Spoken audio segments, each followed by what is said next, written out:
अस्सलाम वालेकुम व्यूअर्स। आज की इसी वीडियो लेक्चर में हम एसएसटी फीमेल की जोन 4 वाली पेपर के सवाल शेयर करने जा रहे हैं। ये पेपर व्यूअर्स आज ही 6 जुलाई 2026 को लिया गया है।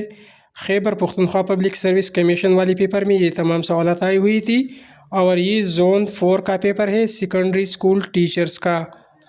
इससे पहले जोन 3 की वीडियो में ऑलरेडी अपलोड कर चुका हूँ, आप दोस्तों यूट्यूब पर इस तरह सर्च कर सकते हैं SST zone 3 paper by UC Learning Tube. Zone 4 वाले पेपर में पहला सवाल आया हुआ था अपोजिट ऑफ सीजीसीटी। सीजीसीटी का उलटफल क्या होगा?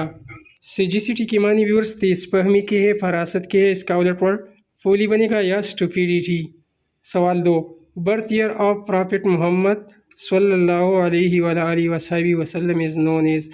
हज़रत मोहम्मद रसूलुल्लाह ख़ातमुन नबीयीन सल्लल्लाहु अलैहि वसल्लम की पैदाइश के साल को आमुल फील कहा जाता है, ईयर ऑफ द एलिफेंट। फिर इसके बाद तीसरा सवाल आया हुआ था आज वाले पेपर में, upper house of Pakistan escort. Pakistan की अपर हाउस को सेनेट कहा जाता है और लोअर हाउस को नेशनल असम्बली कहा जाता है। नेक्स्ट क्वेश्चन सवाल 4 था, identify the compound complex sentence.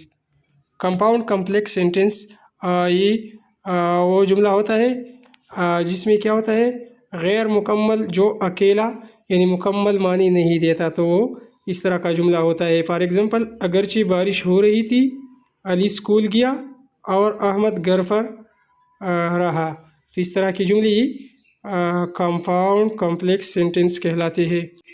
इसके बाद सवाल नंबर 5 आया हुआ था, find the 8 term of the sequence. 5, 9, 13, next 33 आ जाएगा।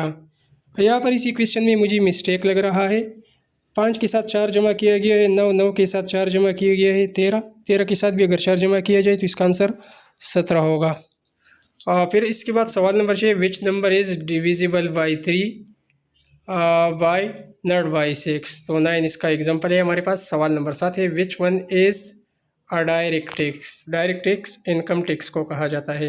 नेक्स्ट क्वेश्चन सवाल 8 था, विच कंपेनियन इज़ नोन एज हिब्रुल उम्मा। हिब्रुल उम्मा किसी सहाबी को कहा जाता है, हज़रत अब्दुल्ला इब्न अब्बास रज़ियल्लाहु ताला अन्हु को। नेक्स्ट क्वेश्चन सवाल नंबर 9 आया हुआ था, change into peace your voice, they left me go early. तो इसकी दुरुस्त वॉइस बनेगी, I was let go early. सवाल 10 था, which metal can be cut with a knife. Knife के ज़रिए सोडियम को हम काट सकते हैं, सोडियम वाला ऑप्शन करेक्ट था।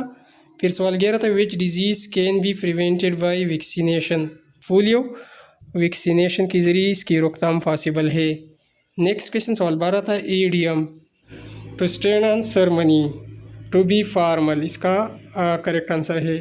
फिर सवाल 13 था, 1973 constitution was inforced during whose era. 1973 की आइन पास हुई थी जुल्फ़िकार अली भुट्टो की दौरे हुकूमत में। एसएसटी जोन 4 वाले पेपर में नेक्स्ट क्वेश्चन था, सवाल 14 की ईडियम डाइमडोजन, इसका माना क्या है? इसकी माने है वेरी कॉमन की। और सवाल 15 था, ईडियम वाइट एलिफेंट। तो ये 3 जुलाई को जो टेस्ट लिया गया था उसी में भी ये सवाल आया हुआ था और इसी में भी आया हुआ है। इसका मतलब होता है वाइट एलिफेंट का कॉस्टली बट यूजलेस पोजीशंस की।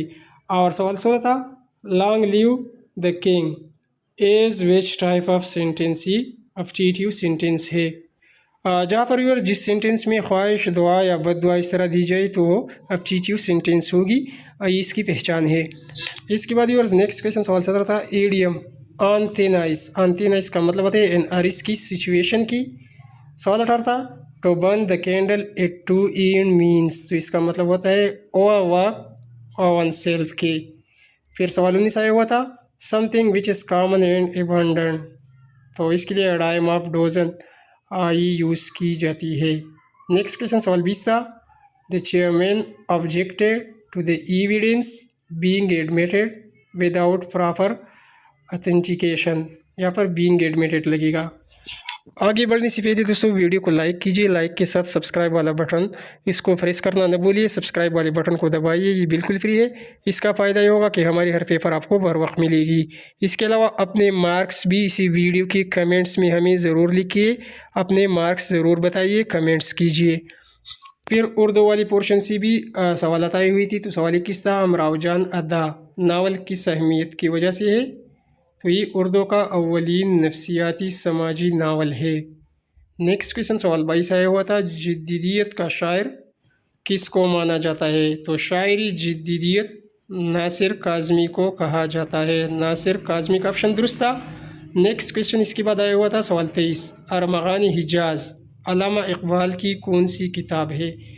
तो ये किताब है दोस्तों अरमगानी हिजाज। ये अरमगानी हिजाज अल्लामा इकबाल की फ़ारसी और उर्दू शायरी की आखिरी किताब है। ये भी याद कर लीजिए, उर्दू और फ़ारसी शायरी की आखिरी किताब है। तो यहाँ तक व्यूअर्स 23 सवालात हो गए। इंशाल्लाह बाकी 22 सवालात नेक्स्ट वीडियो में अपलोड करूँगा। जिन दोस्तों को सवालात याद हो तो सवालात इसी वीडियो की कमेंट्स में लिखिए। इंशाल्लाह इसके बाद बहुत जल्द पार्ट 2 के साथ आपकी खिदमत में हाजिर होंगे। हमारी इसी वीडियो को लाइक कीजिए, चैनल को सब्सक्राइब कीजिए और हमारी इसी वीडियो को अपने दोस्तों के साथ भी शेयर कीजिए। Thanks for watching.